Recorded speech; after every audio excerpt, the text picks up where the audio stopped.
Before you pressed play, life was just happening. Thoughts came, things got done, choices were made.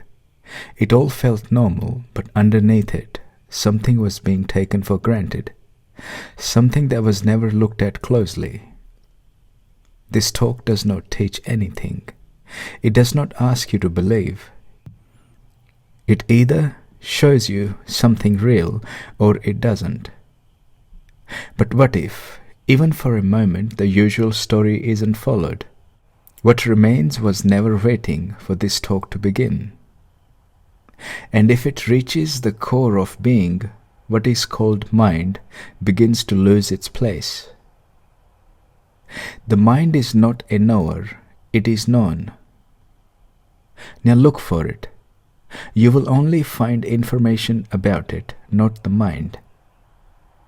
The word mind only refers to itself. Like all words, it has meaning but no life of its own. It belongs to the content, just another echo in the loop of recognition. It points to thought, memory, attention. But what knows these is not a word, not an image, not a mind. Just like a shadow moves when the body moves, but never moves its own. The mind is not what moves, but what is moved. Thoughts appear, memories replay, images, intentions, beliefs, desires, but none of these are the knower. They are being known. The mind is not a center, not a being, not a witness, not watching. It is being watched. The mind is not what hears this. It is being heard right now by something else. Not a thing, not a person, not a thought, not a belief, not a location, not even a presence. That which is hearing has no shape, no beginning, no name. But everything that appears, including what is called mind, is appearing to that. So the mind as it spoken of is not the thinker, it is a thought. It is not the observer, it is what is being observed. Not a knower, but a known.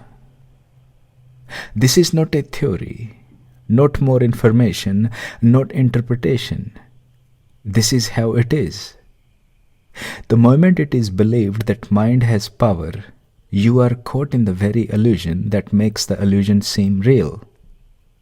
The mind cannot choose, it cannot intend, it cannot hold, it cannot release, it cannot know. It is the appearance of knowing, the echo of memory calling itself. But even memory is not remembering. It is being remembered effortlessly by no one. A thought knows only another thought. The mind reflects only itself. All of it floats on what is aware, but not yet aware of itself. So it stays lost in what it thinks it knows. That which learnt all these meanings, name, religion, form, was already present before it knew a single word. But now it believes it is what it's learnt. That which cannot be described, it cannot be found. But it is always here, it has always been here, even when the body was a child, even before language, before belief, before thought. It does not become silent, it is silent.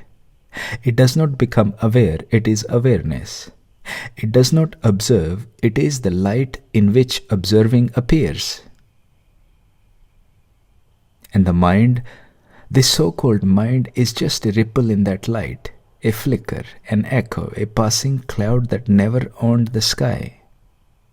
It is not what you are, it is not a friend, it is not an enemy, it is not a tool, it is not a prison, it is simply not what knows. Everything that can be seen is named, recognized, held in memory, filtered through language. All that is known is made of objects, ideas, beliefs, sensations. But none of it is the one who sees. What you know about yourself, your name, your story, your habits, your voice, is just more information, not what knows it. Language helps identify, describe, relate, but the knower is not the language, not the content, not the recognition. Even the word mind is a part of that content, just another word in the same system of the known. You may call it mind, thinking, remembering, choosing, but all of it is movement, all of it is appearing.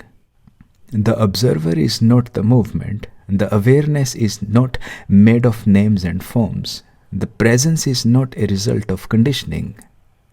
Even these words, awareness, presence, observer, hold no value to what actually says. Even their meaning were learned after what is already here. Even the body is only information, known through sensation, through comparison, young, old, health, sick. But if the body were the knower, it would still be functioning after death. What lives was never the body, and the body never knew it came. Even now, if noise surrounds this, if thought is stirring, if something else is being done, let it be known this cannot be heard without complete attention, silence. Not the words silence, but the falling away of interest in anything else.